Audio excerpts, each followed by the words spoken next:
She thought she could take what wasn't hers, until I took everything she had left. It all started when Karen, my HOA-obsessed neighbor, decided my newly built fence was blocking community access. Access to what? A patch of my private yard that led to nowhere. But she didn't care. One morning, I walked outside to find her standing smugly with a chainsaw, sections of my fence already lying flat on the ground. I confronted her, furious. She smirked and said, "The HOA supports me.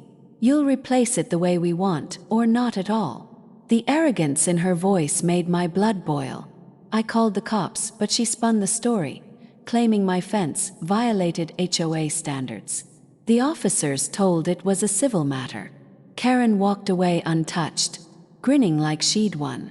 But she didn't know I'd been watching the county's foreclosure listings for months. And karma has a funny way of showing up. A few weeks later, her financial troubles finally caught up with her. She'd fallen behind on property taxes.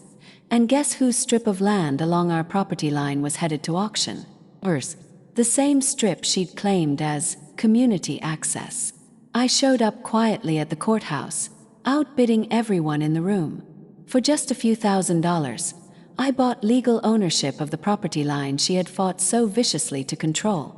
The deed was in my hands before Karen even knew it was up for sale. The look on her face when the surveyor placed new boundary markers was priceless.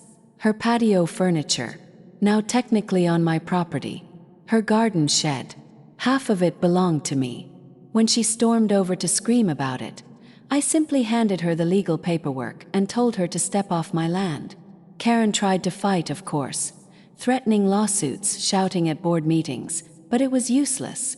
The law was on my side this time. The HOA had no power over what I rightfully owned. The woman who cut down my fence for access now has to beg me for permission just to mow her lawn edge. Revenge doesn't always come with chainsaws. Sometimes it comes with a signature. For more shocking real-life revenge stories, make sure to subscribe. You won't want to miss what's next.